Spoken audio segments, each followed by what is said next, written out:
Well, hi everyone. Are you recovering from old spirits choking you? For real. Choking me out. Draining my energy. But you know what? Attitude is everything. We're going to change that frown and turn it upside down. Gotta smile through the tough times. Laugh through the crazy times. And just have a general good attitude. I say. What does attitude mean to you guys? Do you like people with bad attitudes? Do you ever get a bad attitude? Do you like the bad boys or the bad girls? I mean, they fun and all, but the attitude though. How does an attitude make you feel? Does it make you angry? Does it make you laugh? What kind of attitude is your favorite kind of attitude? But an attitude shapes everything, and more importantly, it shapes your experience in life and how you approach life's challenges and how you move forward through them. Attitude is fundamentally your perspective on life, and you have to check them sometimes when you're going through life circumstances because you might not have the right one. I know for me, Daniel, when I was going through law school, there was a lot of hype around law school. Absolutely. And a lot of things on Instagram and social media, Facebook groups, and everyone's saying, oh, law school's so hard, such a struggle. And you start to believe it. And then you start to get stressed, you start to get anxious, you start to think that you won't make it. And one of my mentors was like, no, you got this, you can do this. Absolutely. And I'm thinking this person is a top person, a former Supreme Court justice. And this person said to me, look, you got this. And of course I said, easier said than done, Your Honor. But I had to convince myself Bad attitude. that I had what it takes, and I had to check my attitude. And as soon as I started to say to myself, I can do this, I just have to start looking at these challenges in a different way. I have to start learning in the ways that are best for me, such as visual learning. Then I started to learn super fast. My recall got so much easier. My participation in class, I had better answers. And it really was that sense of like, can I do this? And it's like you said, I can and I will. And that is an attitude. I'm gonna tell you, attitude is key in life. Well, especially with horses. Yeah, because the moment you cop an attitude with a horse, they feel it. It's game over. Really? Game over. I mean, a horse, when they feel some sort of tension, because a horse isn't just feeling off the ground like a dog would. A horse is feeling your whole body tense up. A horse is picking up the attitude. If you're heavy-handed with the reins, if your body's tensing, a horse picks up all of that. A horse has a really big sense of energy. It's like, okay, I can feel everything happening. If you're scared on the back of a horse, it feels it. If you're good, the horse feels it. If you're relaxed, the horse feels it. So for me, having a good attitude is key in everything. I also work in a very fast-paced, high-demanding job where we're a multi-billion-dollar company. And if your attitude isn't good, people notice. And the vice president of the company is literally 2 doors down from where I am. The CEO is right next door to my office. So I have no chance to not make an error. I have to have a good attitude. I have to keep trucking. I have to smile. But not even just that, the outside world's perception of us is key. Because if you're walking down the street with a bad attitude, most people aren't going to want to look at you. Yeah. If you have a chip on your shoulder, most people aren't going to want to talk to you. Yeah. I mean, if you go into a department store and you tell the lady, I'm looking for shoes, she's just going to be like, okay, excuse me. Throw a shoe. But if you say, ma'am, can you please help me find these shoes? People are more inclined to be there for you. But let me ask you though, I'm very curious, is how do you check your attitude and recalibrate yourself with a horse? You said something to my daughter the other day about horses. You said if... You get off and you take a walk. Okay. You get off and you take a walk. Because you have to 100% reset yourself. You have to understand that the horse is 99.9% of an error on a horse is the rider's fault. Oh. And all people will tell you that. It's the rider's fault. It's never the horse's fault. Yeah. So we always blame the rider because we're the ones who are controlling it. User it's error. Our body, it's our gestures, it's our movements that are controlling it. And so for me, anytime I have an attitude period in life, I take a walk.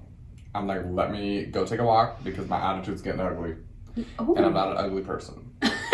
So, you know what's funny is that with me in coaching, once I started to do less in my office and I'd have a client come for a couple of days at a time for an intense reset, what I call the reset ritual, is that they'd come, they would leave their work, they would leave their homes, they'd come to my office and we would work.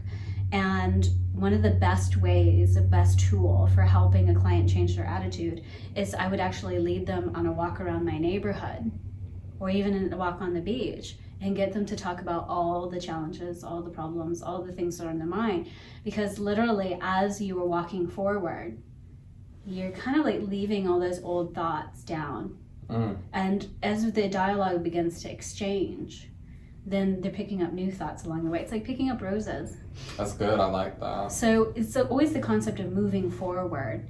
It's okay to have a bad attitude sometimes. It sure is. You know, it's okay to feel like, don't mess with me. Right? 99.9% of the time. Okay? So, but you have to understand, when is an attitude starting to become a problem is when it affects your concentration, when it affects your performance, when it affects your collaboration. These are the moments you're going, uh-oh.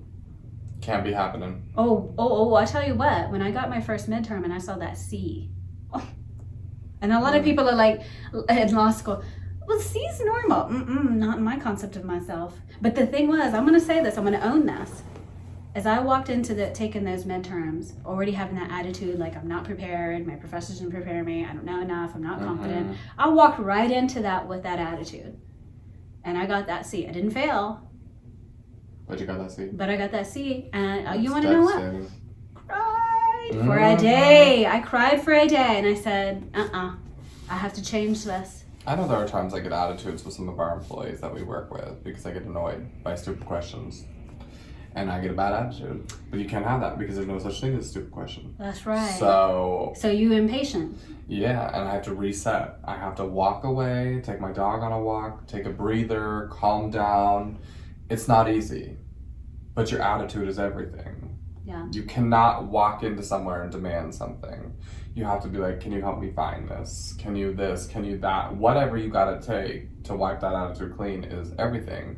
Because if you have a bad attitude, you're essentially spreading bad energy to other people. Well, it's not just it's not just walking it out or anything like that. Sometimes it's taking a nap. That's true. I do love me a good Like nap. little kids, Mm-hmm. take a nap. You see how you feel when you wake up.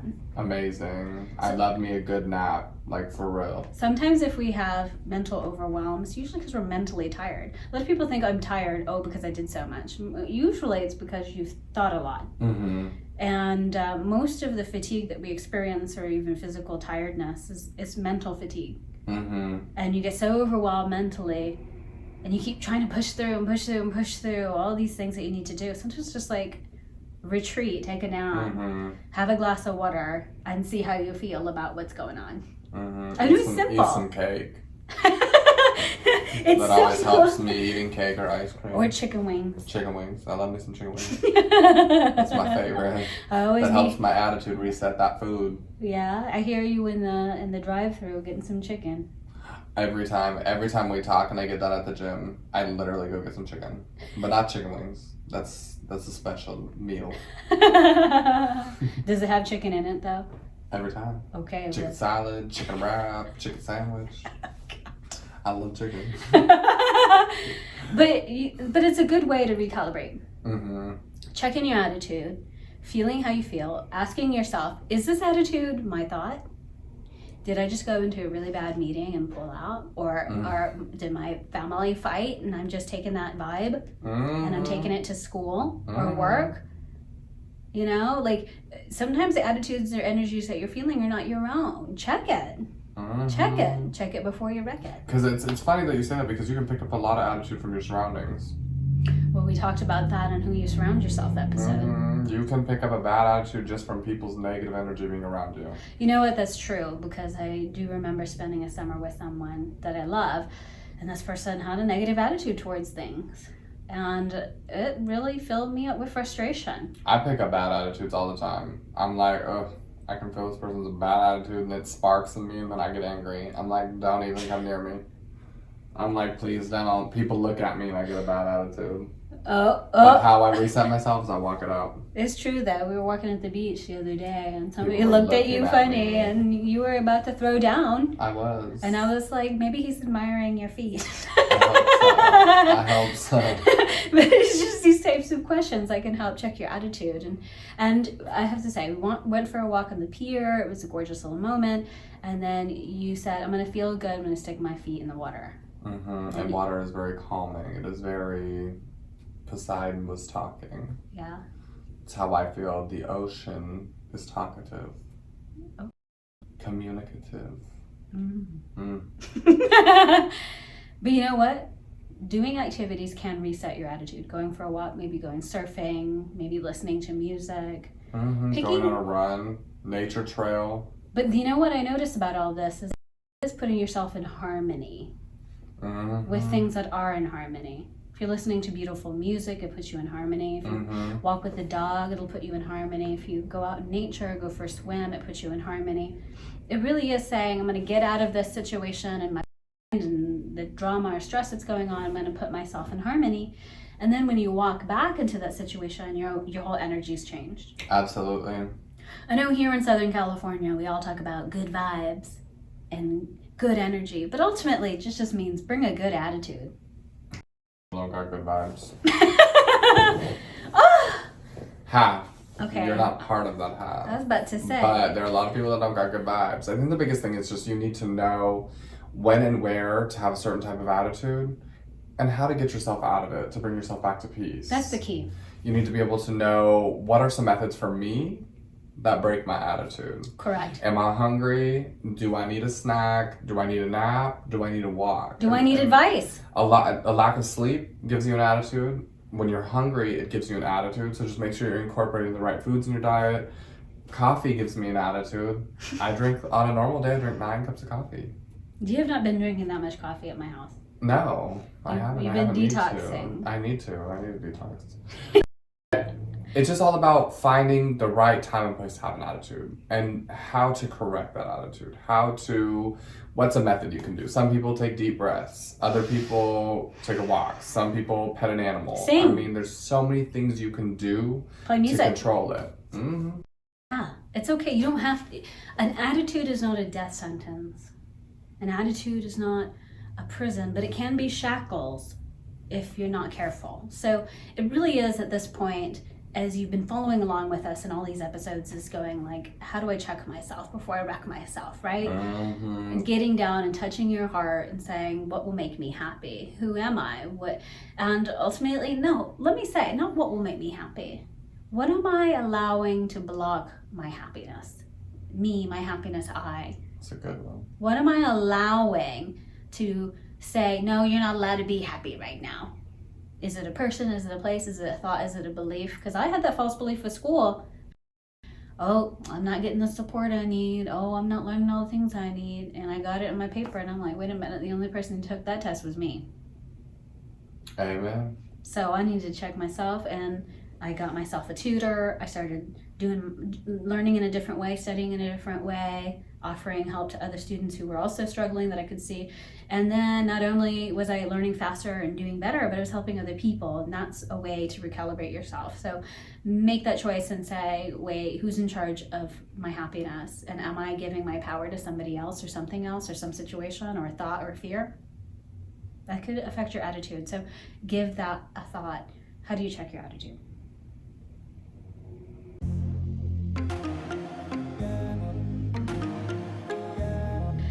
Okay, I started to imagine this person not getting hurt, not having bad fortune befall them, not falling into a giant sinkhole and disappearing, losing all their money or all their hair. Yeah, a big thing with forgiveness for me is letting go of the hurt. I have a hard time forgiving people that really do me dirty. Uh-oh. And when I say do me dirty, it's like my parents. Oh.